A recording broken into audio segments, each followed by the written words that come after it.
privilege this morning to welcome to Real Estate Radio Reid. Ryan is running for the Louisiana House of Representatives, District 15. Ryan is a lifelong Louisiana resident, graduated from Centenary College with a Bachelor of Arts, graduated with a Master's from Northwestern State University, and a Master's of Arts in Teaching at ULM. He is also a past master of the Vivian Masonic Lodge, number 314, married to registered nurse Amy Spears Reid with two sons, Jonah and Ian. He's 35 years old. And Ryan, welcome this morning to Real Estate Radio. Thank you so much. Appreciate y'all for having me. Glad to have you. Now, what would make you, Ryan, why are you interested in, what makes you interested in running for the Louisiana House of Representatives? Well, two things actually. Number one, I've been interested in politics since I was a kid. When I was 10 years old, my father actually got into politics, and I was expected to go to every volunteer event and do everything that every adult volunteer had. Back when you had to nail the stakes into the ground with the mallet and you had to, fold everything over, it was a bit tougher than what we've got today. But that was my first taste of it.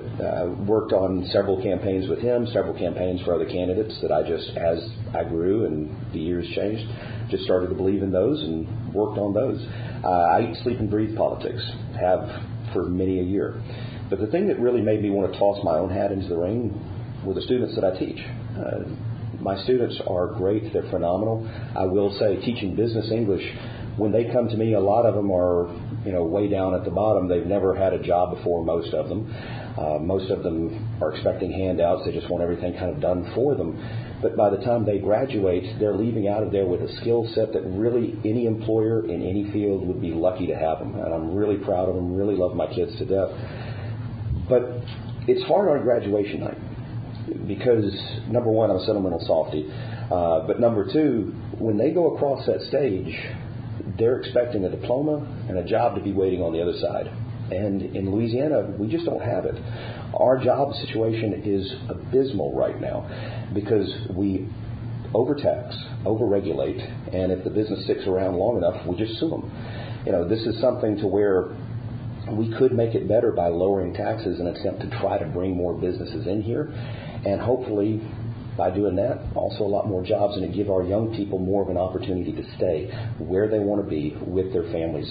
It'd be great for the state. It'd allow us to fund other programs, and at the same time, it'd be a way looking out for their interests and keeping up kind of our end of the bargain as well.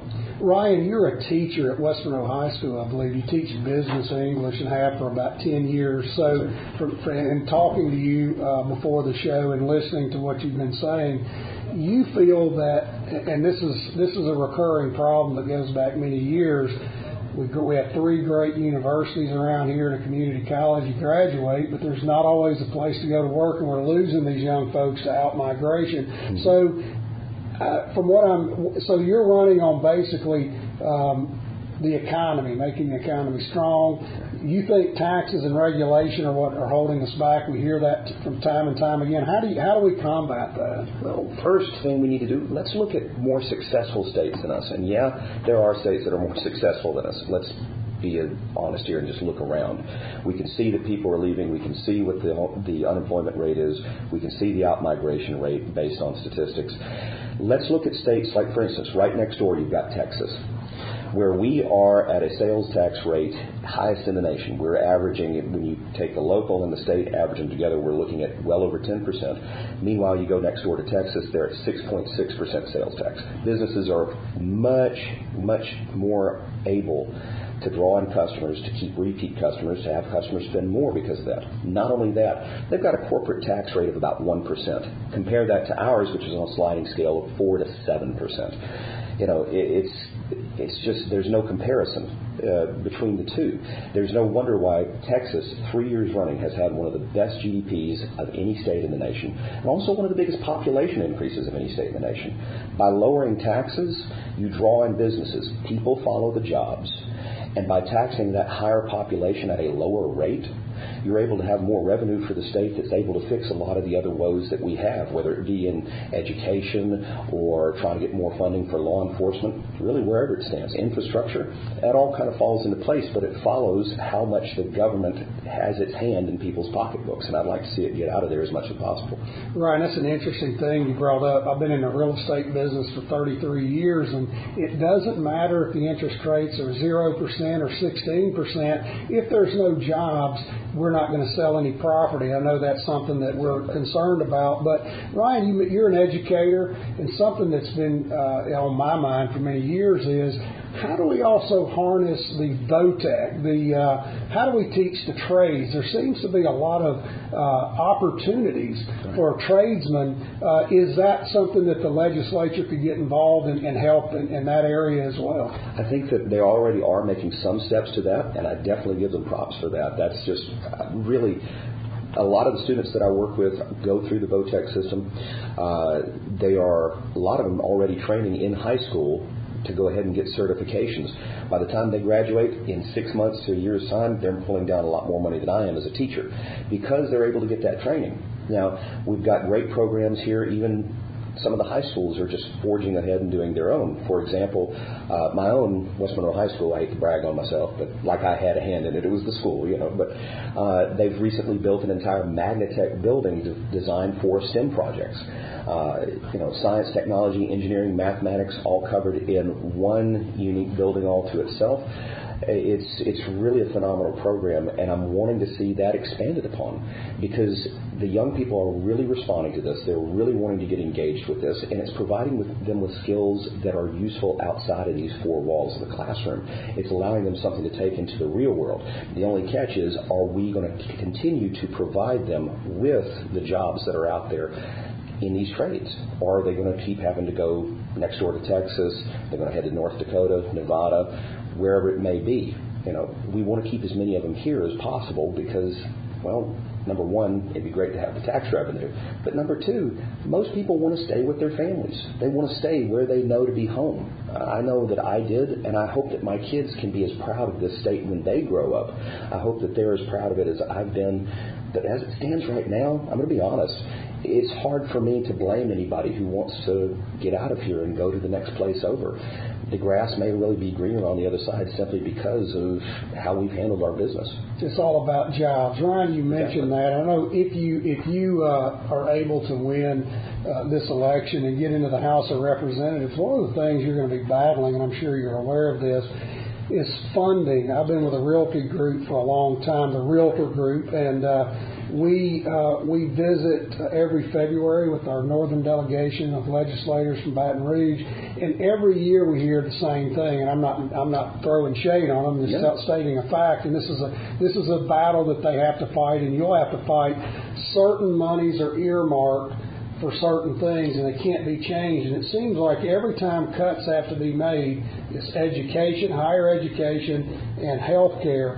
How in the world do we change the funding mechanisms without doing a constitutional convention? The reason I'm asking that is earlier this year there was an idea floated. It was a constitutional amendment floated where each parish was going to have the opportunity to change the homestead exemption, which is basically $75,000 of market value or $7,500 assessed value. I know this is a big question, and I know it's going to be a lot more complicated than you have time to do, but how does the legislature change the funding mechanism of the money that's coming in already? I think one thing we need to look at is trying to do away with some of the earmarks that are for these funds. Some are set in their ways, and honestly, while in some funding issues, it works to have certain earmarks and say, look, we're not going to touch that money. In other ways, it's based off of Keynesian economics, which is a type of economic system that just does not seem to work. It's not that compatible with how we have things set up in a free market system. Instead, it does more of kind of the backwards attempts, this idea of, we have to spend all of this money and no one can touch that. That way we're ensured to get the same level of funding year after year, and we have to spend it whether we need it or not. I'd much rather look at it from a much more conservative point of view, taking a tip from Thomas Sowell, Friedman, other economists like that say, look, you have to get your house in order first. You have to be willing to have the funds needed where they're best allocated, where the market decides where they're going to be, and where the needs of the people are decided where they're going to be, not just where some bureaucracy decides. That's a good point, Ryan. I know everybody has spending priorities. It seems like the legislature that is a battleground as to where that money is going to be spent. Where is District 15? Can you tell us the geography of District 15? Sure. The basic rundown of it is we cover West Monroe, except for just a little spot in Antique Alley. We cover a good portion of Bochamville, Luna, Columbia, Shudrint, Calhoun, Downsville, Eris. Gosh, I feel like I'm missing a place, but that's pretty much about it. We've got about 42,000 registered voters in our area, 42,000 people total. The registered voter list is a little smaller than that, but about 30,000 or so, give or take. But 42,000 people roughly, and it's the area that I call home. There's some mighty good people in that district for sure, Ryan. How do we get in touch with you? Or how does the general public learn more about you and your campaign and what your ideas are? Absolutely. There are several ways. One, we have a main website, which is simply voteryanreid.com. Now, the Reid is spelled funny. It's R-E-I-D. Sorry, I couldn't change it. It's what I was born with, folks. But it's voteryanreid.com.